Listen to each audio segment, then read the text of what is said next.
righty. Good afternoon, good evening, good morning, wherever you're tuning in from across Canada or tuning in from us outside of Canada as well. We're always nice to see people coming in from all over the place here.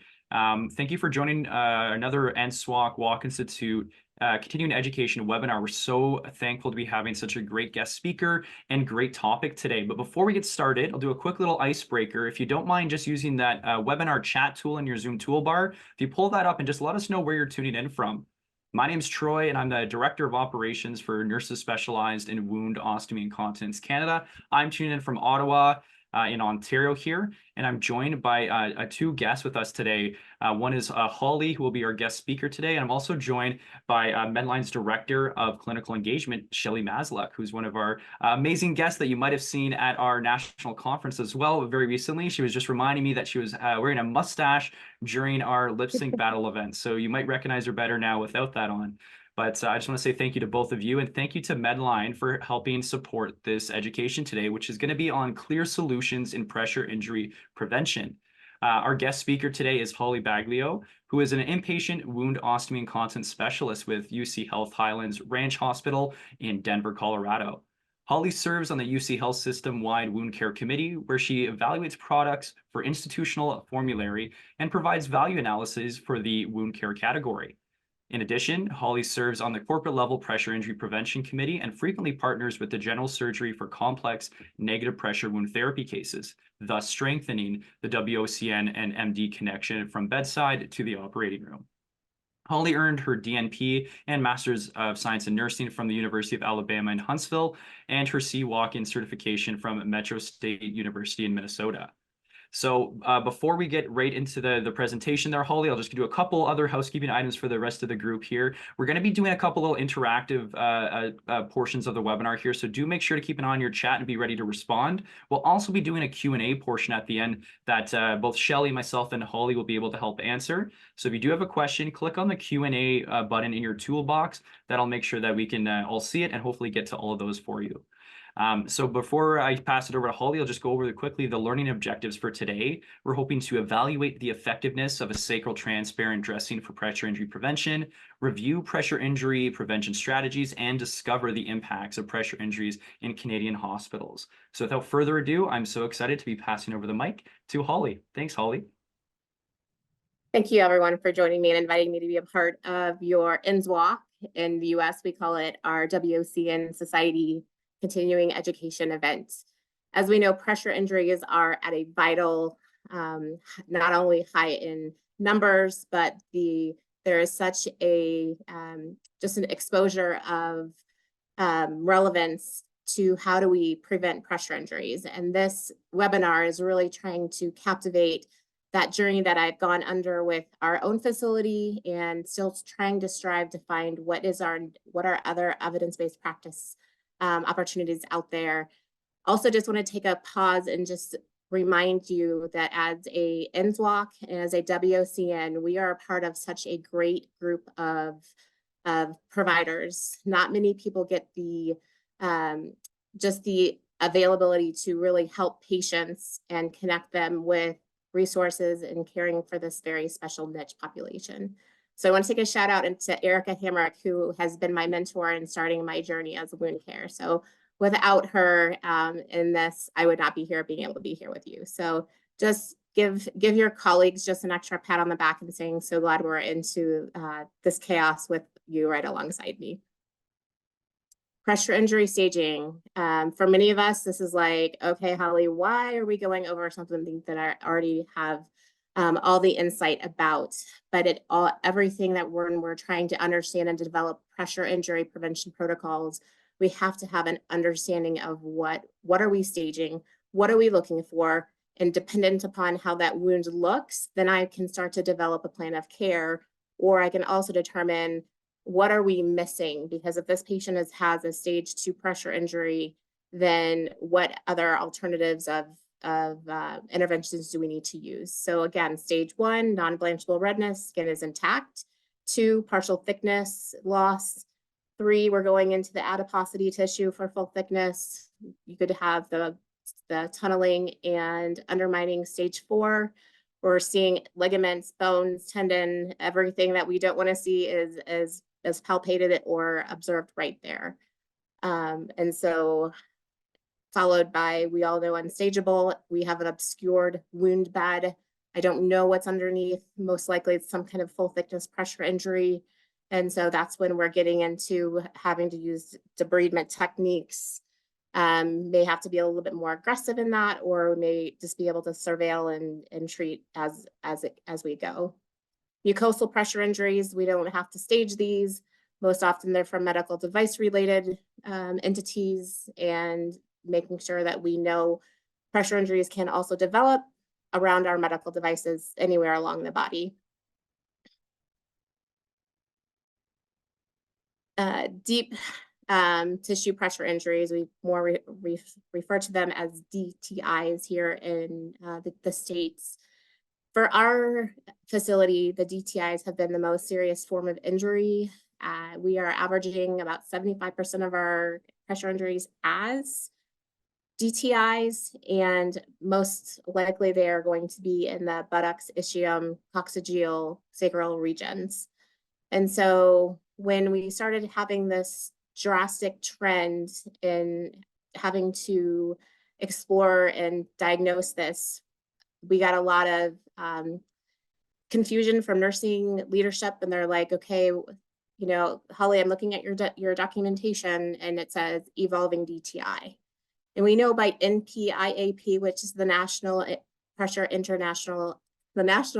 Advisory Panel, along with the European panel, state that DTIs either will resolve or evolve. And so when we are resolving,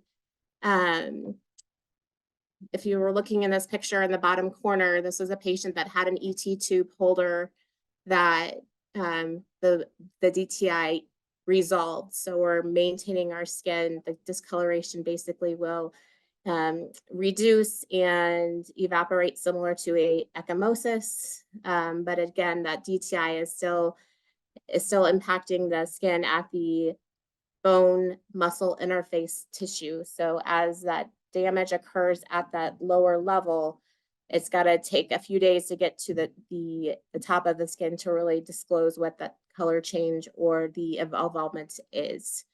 And so the important understanding of why we're discussing resolving pressure injuries versus evolving is it's really telling a story of the patient's pressure injury.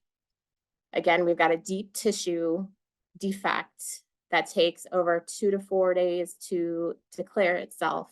So what do I do in the interim? And so as the resolving DTI said, you're like, hey, you know, I can wash my hands of that thing. It's off. It's not going to cause harm to the patient. More so when we're looking at the evolving, all of the pictures in this presentation are from patients that I've seen. This patient had what we call an evolving DTI. And so at first we are looking at the wound bed, and I'm like, hey, it's a dark purple. I see the non-blanchable maroon. It feels like it's at a surface level, but man, within a day from when I saw this picture to the next, we're going from the non-blanchable purple eggplant color to full eschar. And so this lady was a little bit larger in size. So you've got that pressure component and had, of course, a smattering of other comorbidities. But in this case, I have to come up with a whole entire different plan of care for when this patient starts to have this evolvement. Also, the hospital, as our pressure injuries are coded, the evolving DTI will always have to be staged. And so for this lady, it did wind up becoming a stage 4 pressure injury. But the takeaway with all of this is trying to really understand the impact of what that DTI is. And since within literature, we're hearing it's the DTI that's causing the most damage. And as you see there in the new findings, I'm sure if you guys are at your conference, if there's something called thermal imaging, thermography, that can detect DTIs faster than just the visual. But again, that's sort of outside the scope of this discussion, but just going to show that what we are doing as NSWOCs are very important to protecting the skin. And so I don't want to go over what the DTI is. We all know what that is, but just an awareness to the importance of this. Next slide. Hold on. Sorry, I don't want to have technical difficulty. Okay.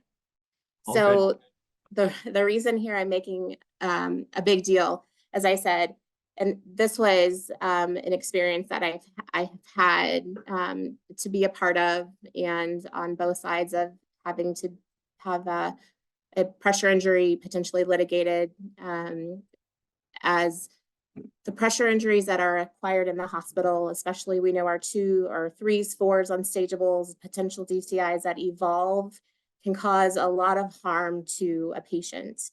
Pressure injuries are an avoidable safety event. And when that happens to a patient, they are have the opportunity to litigate against the facility. And so the more skin issues that the patient is experiencing, in research and literature, litigation for pressure injuries is the second highest litigated concept outside of wrongful death. So you'll see that the averages of cases per year of 17,000. The average verdict, so if the judge is making the call, is up to $1 million US. The average settlement is $250,000. Keep in mind, this data is from 2000. I had not seen any other data, at least within the research that I did, to find anything that may be more relevant and recent. What is consistent is 87% of patients who litigate against a pressure injury win. The number one teller of if they win or not is the pictures that we take. So we always know photography is essential to our practice, but it also is the evidence that the patient can say, look, this is what I acquired in the facility. And so it's documentation. So with that, making sure that we're documenting our findings, and if a patient is refusing care, declining cares, capturing that, and we'll talk a little bit more about that in a minute. Another phenomenon that we're seeing here within our facility is we don't see a lot of patients with diverse skin tones. Most of the patients that we treat here are of Caucasian, yet we've seen a new influx of patients that are Hispanic, African American, just a variety of beautiful dark skin tones. But with that, as a nurse, if I don't have exposure to something that I've never seen before, we have to practice to acquaint ourselves. And in this case, it's the skin tone. So our nurses know what my skin tone looks like, and they know what blanchable redness looks like, and they're able to say, you know what, that might be a pressure injury on her coccyx. But if we're walking through to an African American who has a different skin tone with different texture and different, moisture in the skin, and there may be a blaring DTI, but yet it just looks like the same shade of skin tone. So this, again, is in literature, is a hot topic. So we have our wound care conference next month, and I believe there's already 3 discussions on this for us. So I recognize that Canada is going to have a beautiful diversity just as we, so I recognize this is going to be very personal and a need for everyone to understand. So I did a little bit of research. I keep saying that because I believe in evidence-based practice at the top of everything that I do. And just checking for discoloration and bony prominences. We know with the patients that may have a chronic tissue injury, there may be hyperpigmentation, but overall you can pretty much see is there a red coccyx? Is there a different kind of color change compared to the overall arching tone of the skin? When I'm looking at different skin tones, I wear scrubs, and in my back pocket, you're always going to see a bright yellow flashlight hanging out. That is one of my number one triggers to assessing pretty much any type of skin. The difference with that is it's halogen. With a halogen bulb, it actually reduces the filter of shadows and gives you more of a better true light to where you can see the skin for what it is. Also, I know, like, I'm sitting in a conference room and there's like double bright fluorescent lights. And I look at myself and I'm like, man, my makeup looks really, not what it looks like in the mirror in the bathroom where I have a natural light. Again, fluorescent lights are very distorted. And so if you have ambient light, most of our hospital windows have great big windows to the outside. That natural light is imperative. So I will turn a patient to the side facing the window and not away from it to help. Blue sheets, believe it or not, I don't know where I found this along. In this, the blue sheet helps calm down any of the distorted colors around, so you actually can see what. So like if I've got my lips, my nails painted orange and they're really hot pink, if I put white up against them, you're going to be able to see it. So it gives more of that same phase to where you can actually see the true color for photography. And our ED has all of the sheets here, so I will just grab one and take one up. So I don't know like what other options of blue tones that you guys have that you could put up literally next. I just sort of put it underneath the injury that I have to be able to get that good picture.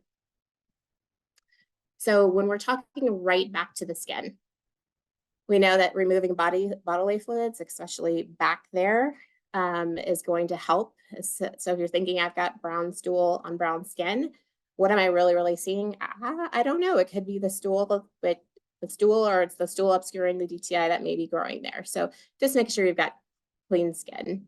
Remove body care products, so ointments, lotions, barrier creams, especially the barrier cream. It can leave a film on it as well.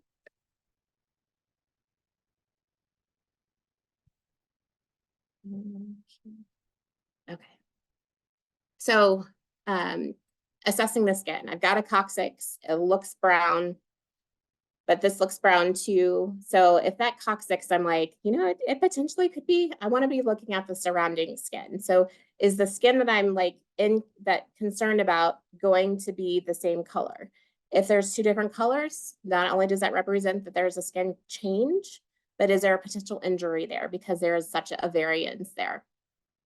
When you're looking at, if we're looking at the linear coccyx, if we go from sacrum to coccyx, that linear formation here. So if this is my coccyx and I'm looking here, but I want you to look here up to down, or here up to down versus around here. So we want the linear, our skin structure runs with the rete ridges up to down. So we want to make sure that we're trying to find the easiest comparison versus the vertical. So, or in any range of that. And so again, we're talking about comparative skin. One article said for looking at the coccyx, the truest like comparative is the abdominal skin. Is that really an option that's really feasible? I don't know, because I'm not going to turn my patients back and forth to check the skin tone. So use your best judgment. Patients with darker skin tones have a different texture and moisture content compared to other lighter skin tones. So in lighter skin tones, you're going to have more of a moist, like dysregulated base to our skin. On dark skin tones, it's going to be drier and more of a, I don't want to say ashy, but more of that like that rete consistency here.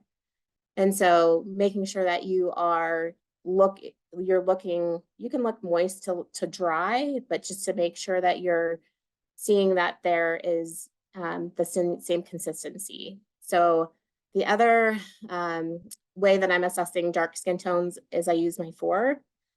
In my blanchable butt, I can poke, as I was mentioning, onto the coccyx, and I can see the blood return or not see the blood return. That's all it's going to take.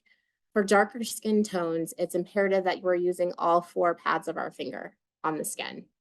The reason being is you're going to have to try to, if I can't tell if this is blanching, I have to find what other risk factors I have. Am I feeling erythema?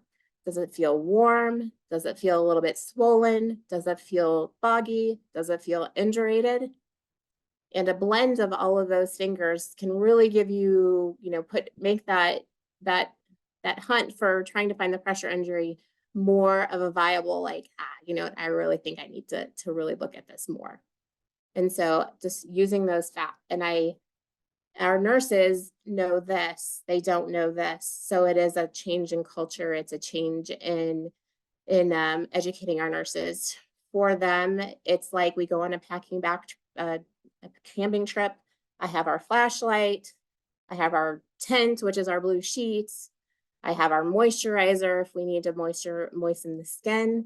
And we make it like this sort of this hunt. And they are just all over with this flashlight, trying to find any kind of different skin variations.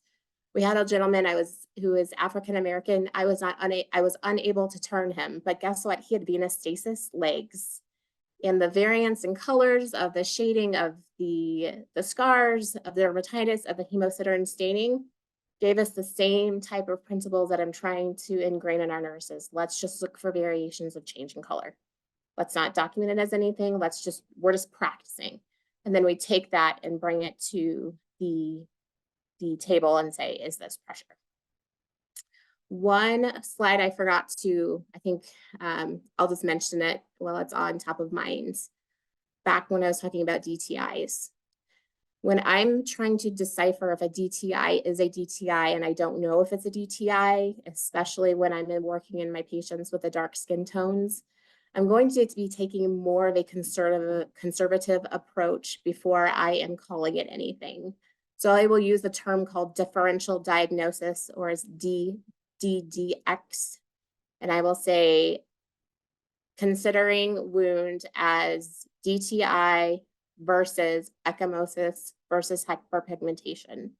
If we are so fast to take a pressure injury and diagnose it as a hospital acquired and it isn't that, or it falsifies it to something else, not only does it put the wound care, our autonomy at risk, it can also put the hospital at risk for being coded as an injury. And that's when our fines, the hospital has to acquire fines or loses reimbursement here in the US.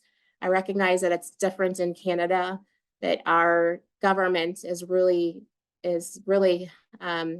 slapping the hospitals aside on safety events that should not be occurring. So that's why I take this very, very, very seriously. And so it's always better to be conservative. And if the DTI is a DTI, well, then great. If it's not, even better. So, okay, now I get to bring out some pictures. And this one is like my favorite for right now, because it just makes me laugh. So I have an African-American patient, 71-year-old female, that comes in with what nurses think is a DTI. And you'll see onto the left picture where the yellow arrow is, that's what I'm pointing to as a DTI. I'm like, yes, it looks beautiful. It has the same, it does have irregular margins, but it's on the coccyx and it's brown, and it looks like it could start to potentially not evolve because it doesn't look like it has that presentation of opening skin. So I'm like, but I called it a differential diagnosis where you will see in the blue box on the right. So I'm like, I'm going to park it. It looks like a DTI, but I'm not going to call it a DTI. Come in a few days later, I'm like, looks better. Her position, her subjective positioning is different. So when I looked at the picture before, I'm like, it looks like it's a little bit smaller, but I still don't have enough evidence to support this being a DTI. Then my husband and I get to go to Barbados for a week. And I come back and I see her on the list, and I'm like, man, I bet you this has evolved into something bad, because it wasn't making any change. So I'm guessing it's going to evolve here pretty quickly. And when I came back, I'm like, I don't know what I'm going to see. I get back and it's still the same thing. So I'm like, I have all this experience and I've diagnosed all of these DTIs, and this one threw me for a loop because it's a birthmark. and not a DTI. And I asked the patient, I was like, do you know you have a birthmark on your butt, on your tailbone? No, I don't. So this was just to put me in check that I did the right steps of waiting to make sure I'm not calling it a DTI, even though I'm like, everything in my body is like, yes, it is. And it comes back as a birthmark. So that saved me charting. It saved the hospital from not having to do any kind of reversal of injury. And it was a great learning experience for many people. So just like you and I. This is a Hispanic female, 61. She's bounced back in our facility here and there. So she's also a great case. I don't like what happened to her, but she came in, her forte was sitting 12 hours, getting up maybe to go to the bathroom, go sit back down. I like to sleep in my chair. I like to eat in my chair. I like to do everything in my chair. I recognize probably everyone has that same experience as well. So with her, she was in bed, waking up. Nurses saw that there was a color change on her left buttock.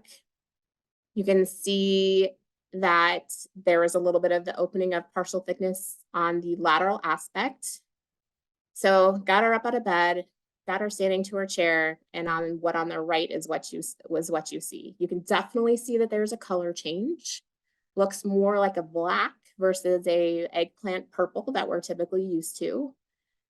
Also with Hispanic patients, you see more of a hyperpigmented presentation when they're sitting along like the horseshoe of the upper gluteal coccygeal area. So she had a little bit of that. So I recognize nurses are like, they started to freak out once the skin opened. And so before that, I don't have any history of what that looked like, but definitely the pressure injury had been there for over at least 3 days. So skin opened up. I did not know what was underneath that flap, so I just kept it as an evolving DTI, even though I was like, it's probably going to be a stage 2 because we all know partial thickness is stage 2. So 2 days later, come back in on the left picture on the left. The slough of the DTI rim is gone, and I have partial thickness, non-granular wound bed. Now I've got a bright center of maroon tissue. Well, great. And I asked the nurse, has this patient been laying down in bed like she's been supposed to? Oh no, she wants to be in the bed or wants to be in her chair. Okay, fine. So now I've got a DTI superimposed on a DTI, which we only count it as one injury, but it's recurrent to that site. So I'm like, okay, so when I get to that maroon right in the middle of the wound bed, I don't like that color. Most reason being is we already have a superficial cutaneous defect. Now I do have full thickness tissue injury that's coming up to the skin in that middle of that red rashy. If you take a look to the right, it looks like, I was telling my students today, it looks like a little state of the Florida right in the center of the right buttock. Matches the same discoloration on the medial aspect of the pressure injury to the left buttock. But again, I parked on it. I'm like, in my mind, I'm like, it has to be DTI because it looks the same. But again, I did not call it yet. I just said area of suspicion or a DDX, differential diagnosis to it. 2 days later, so that was April 19th. Then we're going into April 22nd, reassessor. And now the DTI to the left buttock not only has increased in size, that maroon discoloration is now black. So this is like, oh, great. So now we have to take that DTI and rename it to an unstageable.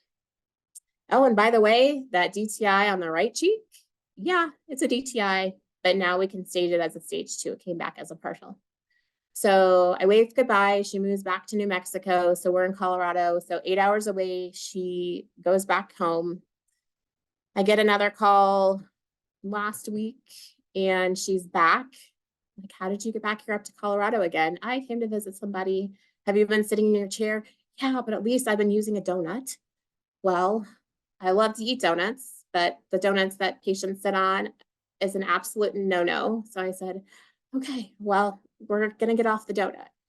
So case in point, her DTI to the left buttock that she left with, she came back with this. So she didn't go home with home health. She didn't really have any resources except keep it clean and don't sit down all day long. Well, she did those things. So not only are we struggling with the worsening unstageable pressure injury, she has a new DTI that's forming on the lateral aspect of that. And so I go from, yes, is offloading really important, but I'm looking at this wound bed and saying we need to actually treat this topically to get some debridement. So we went with a medical grade honey item and a foam to help keep that going. So, and you can see a few days later, it started working again. So the take home message to this is as I'm really trying to hit our nurses home here is she did not come in with this, and this is what she left with, regardless of what happened and how it evolved from hospital here or not. We gave that to her, and there's a sense of responsibility that we have. What could we have done differently to prevent something like this? And it's always in the after the fact that we can really start to plan on our prevention.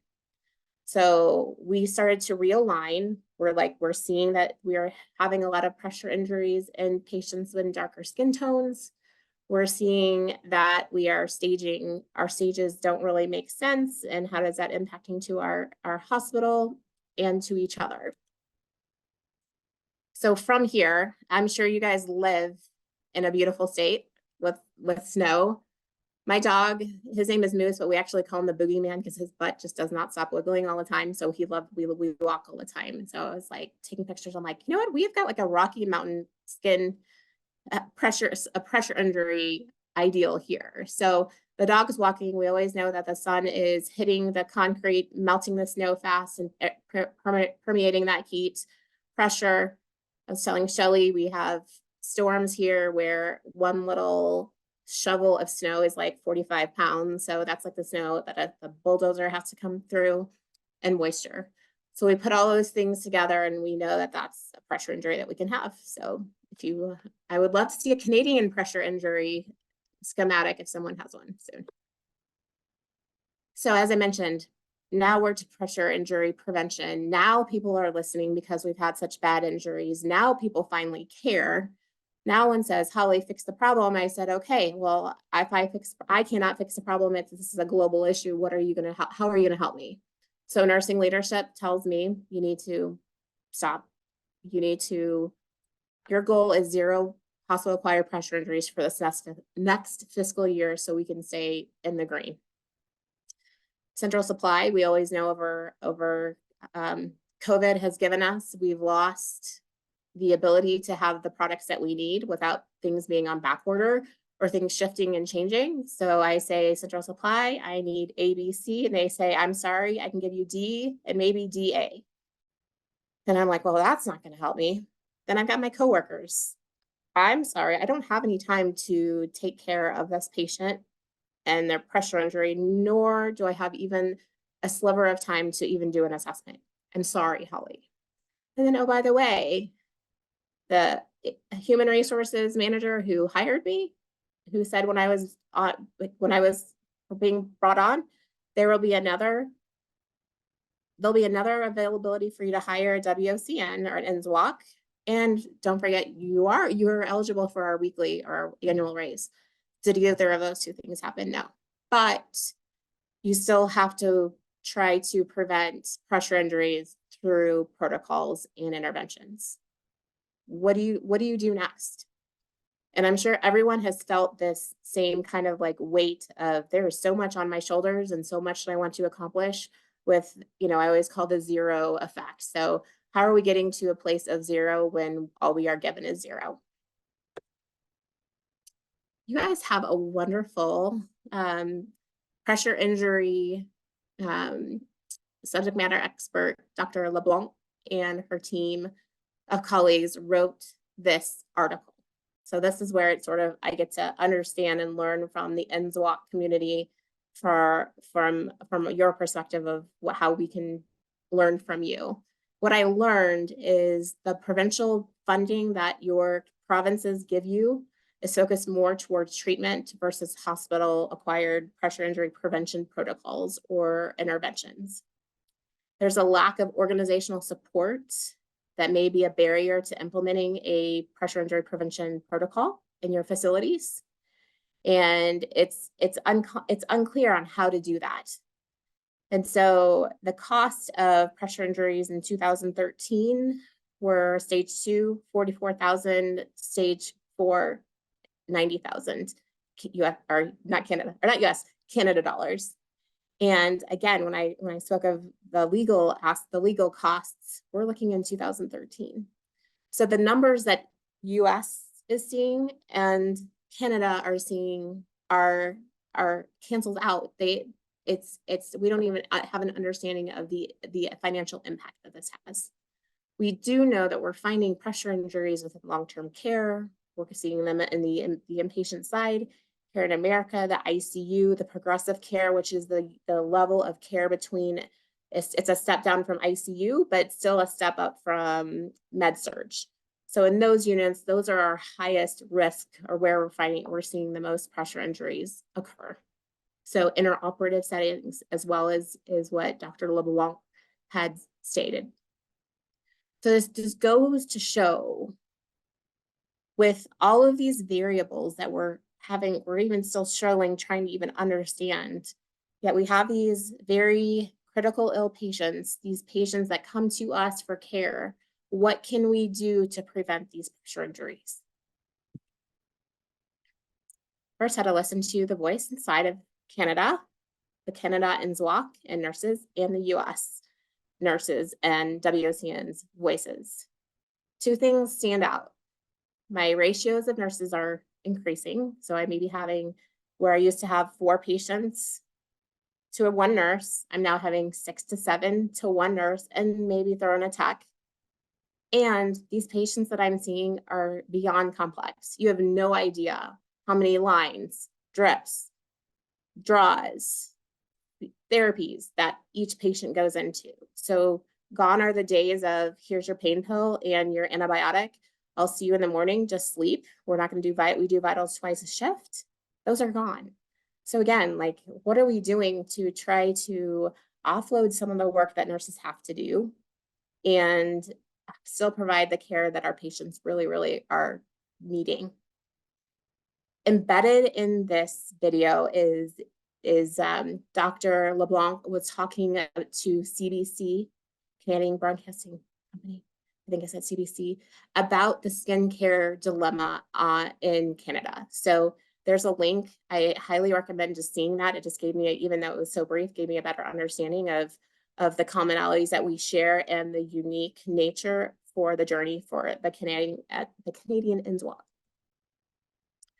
So what are you experiencing in your facility? This is one of those places where I want you to interact. So here at Highlands Ranch, I can say we have so many new nursing. So write into the chat, what difficulties are you experiencing, whether it's your staff, like I was talking about, whether it was, your ratios, complexity, I don't have enough, nursing manager support. I need another set of hands, a WOC NSWOCC set of hands. I'm just frustrated and burnt out. What are you guys seeing? Troy, can you share with us? Yeah, absolutely. I mean, Nicole's saying here, educating staff, or we're seeing time constraints is another one, non-compliance, consistency, including with education, bed capacity, staffing challenges, or more junior staff, new nurses with zero or low skin and wound knowledge. Lack of good wound care knowledge and experience, even from coming right out of nursing school. Inexperience. So a lot of this, the inexperience, the knowledge deficits, and staffing, communication, and limits supplies as well. Awesome. But these keep coming. We're getting tons and tons of comments here. Thanks. I'm going to move on just for the sake of time. So what I said is, okay, we're going to do better under pressure. So if you see the pressure, we're going to do better under pressure, even though our patients are under pressure. So my overarching goals when I'm tasked by our hospital to fix this problem, I said, okay, so I know our number one thing is to reduce our happy rates. Happy rates is hospital-acquired pressure injury, not to be confused with happy hour, which I wish it was. But C-suite provider engagement, it can't just be like this lone NSWOC nurse making the diagnosis, telling the nurse to put the Q2 terms and the protocols in, and away we go. We're actually getting an interdisciplinary approach from our providers, with our nursing leadership, with therapies, with RT, which is our respiratory therapy team if they have a respiratory pressure injury, and trying to attack this problem to solve together. And I know where to start my pressure injury prevention program. I get to decide where I'm going to start, because everyone has to start somewhere. The three barriers that I see, and the things, and many people are like, oh, we'll do that in fiscal year 25. Well, I don't have to wait till 25. So what can I do now? And someone already mentioned the non-compliancy of a patient. That's a big one that we're struggling with. Effective positioning. How do I effectively offload a patient to where their coccyx is not going to be making any type of contact with the bed? And product selection. So effective offloading, we all know this is like, after like staging, this is the other drum that beats to as a mechanism that we are using to reduce pressure. And we have wedges here in our facility. I don't know if you guys have apps or have access to wedges. Pillows is definitely like the hallmark, what we use. If that's all you have, use it anyways. So most imperative is floating that coccyx, like I said. We want to be able to cup the hand underneath the coccyx to where there's absolutely no, there's no source of pressure or even interface with that area. That's the best identifier that we have a quality turn, is that coccyx is fully offloaded. Side lying positions. When I attended the NPIAP conference this last spring, the side lying position seems to be a positioning of choice that increases the compliancy of patients, because it's much more comfortable than having pillows jammed from the shoulder down to the thigh. So we're going to review on how to do each one of those. We always know our head to bed needs to be less than 30, side to side, floating heels, whether it's in boots or heels, with pillows. If you're on a therapeutic surface, you still have to turn the patient.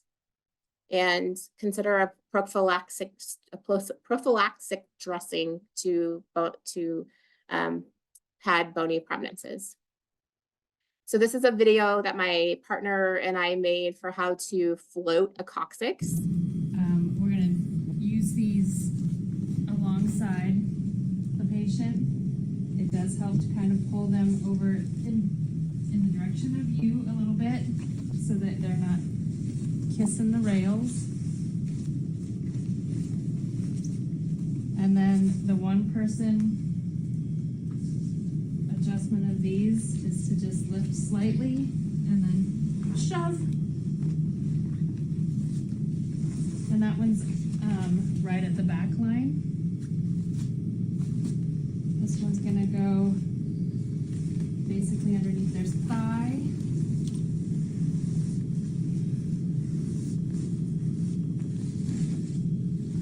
And then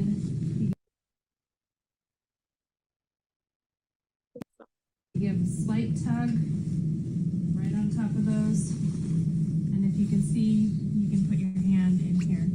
And that's how you know you have that offloading effect there. Okay. And this is the side lying position. For a little bit further of a turn, you can take this bottom wedge out. Make sure we've got that full. And then come onto the other side. And we're gonna bend the knee a little bit. And we're gonna have them kind of turn themselves a little bit more. And I always give them the whole hug pillow. You can adjust their hands if you need to. So that I'm going to move on just for time's sake. Wanted to mention the non-compliant patients. I want to walk through a quick scenario with you. I had a 93-year-old patient that came in with a present on admission coccygeal stage 3 pressure injury. Again, wanted to sit up and wanted to sit in a chair and not get out. What we found I came in with my partner, and the patient was very upset. He was covered in stool, like down almost head to toe, urine, saturated gown, everything, and he refused to allow us to even get him out of the chair to even get him cleaned.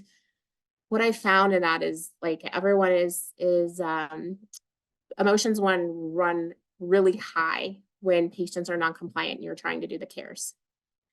I did what we do, like I say, what I call a safety pause, where I'm just like, we're going to take a time out. We're going to let the patient breathe. We're going to let ourselves breathe and try to reassess the situation. I just started asking him questions about his past. And he went from this literally fighting and verbally abusive to this happy and like almost just like, he was just so cute. But we were able to get him cleaned up. We were able to get to what we needed to get done in the fashion to keep him safe and get him compliant. So one of the suggestions, what we're trying to do now to help prevent pressure injuries is, is just getting family engaged, trying to get them distracted, make sure our emotions are in check, etc. And that has helped us with those non-compliant patients that do have pressure injuries get through their offloading and the interventions that we need to put in place. My last thing I want to talk about is product selection. What products do we have in our toolbox right now that we can use to reduce pressure injuries? I know everyone is familiar with the multi-layer foam dressing that you guys is on the left. The dressing that we brought into our facility when we started really having problems with pressure injuries is the OptiView dressing, and that is a clear, transparent dressing that allows you to see the skin even through it being applied. So it's been great on patients that may require multiple checks of the area, and it prevents nurses having to take a dressing back to assess the skin and prevent any kind of skin disruption from the adhesive. In our incontinent patients, we always know we want to use a barrier cream and not a dressing. So I'm going to pass through this. What is your go-to prevention measure at your facility? I'm sure everyone has their favorites. These are just the few that we use. The WOCN Society, which is the US version of Canada's the governing body, have said in their position statements, use a multi-layer foam dressing for offloading. It has, as you'll see below, it has many different features and promotes very good use to help the patient's skin. In our personal hospital, this is our skin, what we call an A-skin bundle. It's about how we prevent pressure injuries. That's one of them. So where we were struggling with is we had the foam dressing on the 5-layer foam layered dressing on the coccyx. Those were not either dated or initialed, nor were they actually assessed under. So before we did this trial, we actually had 6 hospital-acquired pressure injury DTIs to the coccyx underneath these dressings. And so I was very close to just pulling the dressing completely out of the formulary because of this, but I was introduced to the OptiView dressing and we gave it a try. So we applied this on 47 patients of all walks of life, from 18 to 106. And we monitored the dressing and a few things that came out. I just want to try to get this. What came out to play. What we found is no patient underneath that had the dressing had a pressure injury. We had, it's good for patients that have low to minimal incontinence or moisture associated issues. We put it on we have a target, our population that we have here, specialty in Highlands Ranch, our head and neck patients with advanced cancers. So these patients are tube feed dependent. They're ambulatory, very cachectic, and non-compliant. is one of their hallmarks. And so we were able to put those dressings on those patients. And again, it's phenomenal that these people are not getting any breakdown with the use of this dressing. So as we put this into play, I wanted to go back to the biggest question I always have is this really, can we really see through this dressing for pressure injury prevention? And everyone knows the Seymour butts. I'm sure you guys have it. I put the dressing on, and then I had a patient with a tattoo on her bottom. And that just shows how clear that this is, that you're able to really identify color changes even in dark skin tones with the use of this dressing. So I just wanted to, I'm trying to go fast because I want you guys to be able to answer, to be able to have, to see questions, to have questions with me. And so the OptiView dressing, again, is a dressing that we put on the sacrum. And here's a good picture of what this looks like, to where you can see through it and not have to take it off. The other beauty of this is it stays in place, has the efficacy of 7 days. We had an average of 4.5 days in our trial. Our foam dressing, we were typically having to apply once a shift for the patient. So the cost savings that we have is phenomenal. But also within Canada, your foam layer, your foam dressing, and your regular dressing is the exact same cost.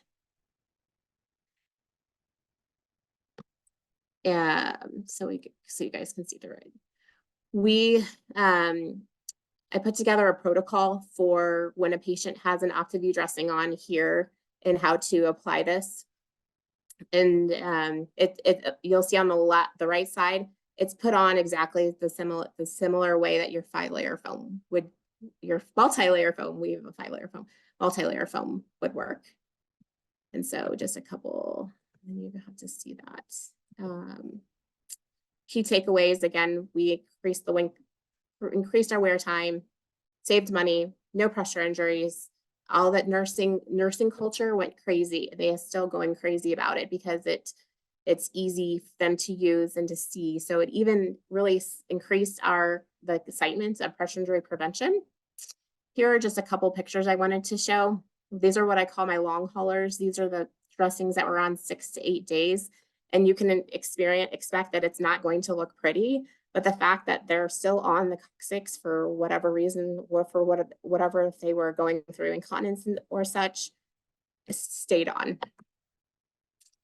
These were another way, just as we are wound care nurses, we're MacGyvers, and so we're going to use the product even though it says to only use it on the foot. Hey, if I got to put it on my chest to get that wound to heal, I'm going to do that. So we use the dressing in different anatomical positioning to help get to the for protection. This is one case that I'm really proud of. We had a patient who was prone for 4 days. We put again, we're MacGyvering, trying to offload any of this pressure. She barely could be micro turned and not even blanchable redness with on her skin. So last slide, and one last slide, drawbacks and future research. And this is where you guys can come into play. The drawbacks that we experience are patients that are sitting with this dressing on and going back and forth. You can see, I think I put this on. She sat down and got back up, and I'm like, whoa, my gosh, like we've had this on for barely a few minutes. And it's not really good for chronic sitters. It's going to impede in, it's impeding for large body habituses. It's going to be difficult. And so what we don't know yet is we don't know how this is going to be used as a treatment dressing, or the efficacy of monitoring the presence of moisture with this dressing, because there are some limitations to using this dressing. You cannot use it in a large presence of moisture. Here's my poster. It's in the link. And then just really quickly, essentially the start of the OptiView dressing was a catalyst in getting our patients the assistance that they need now. And not waiting years upon years. And so between the non-compliance that we use and our product selection and learning and teaching how our nurses need to turn, this is a start. And only when we have a start can we even think about a finish line. And so as we've been going through with the use of this, we've really been able to use this trial as a catapult to introducing and doing new techniques in our pressure injury prevention.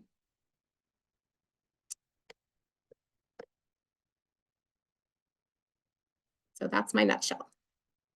Amazing. And I think I'm not sure what's going on here with my video, but somehow I've disappeared for a second. But I want to say thank you so much, Holly. This was such a fantastic presentation, and honestly, such an important topic as well. And I can see from the chat just how interested and how much interaction we've been seeing here. As we go into the Q&A portion here, I might kind of work backwards since we just covered some of these topics, and maybe get to the questions that came up towards the beginning.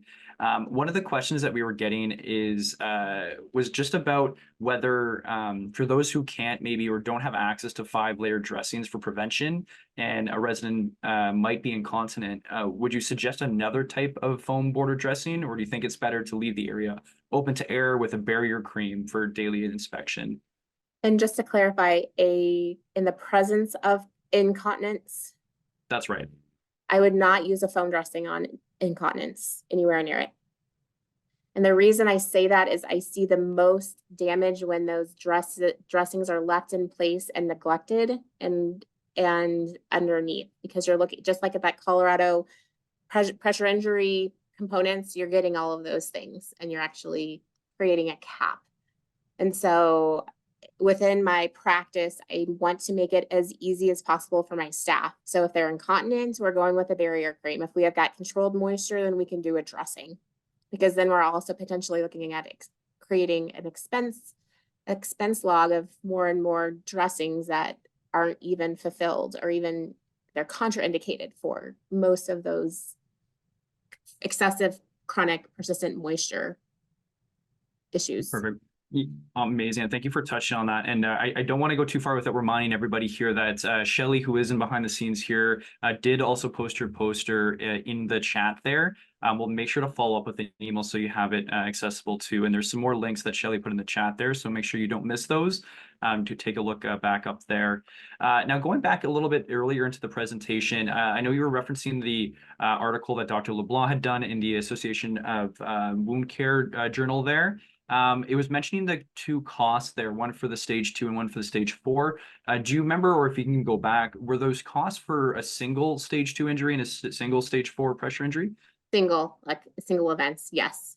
Perfect. And again, that just highlights, and it just highlights how important this issue is. But thank you for addressing that there.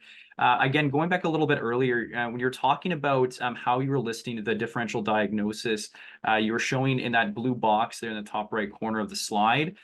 Cynthia was asking, is this exactly the way that you document on the medical record? Did you want to just elaborate a little bit more how you're talking about these differential diagnoses? I will diagnose it when you call differential diagnosis, that term means that there's not one diagnosis. We're indeterminate, unable to determine.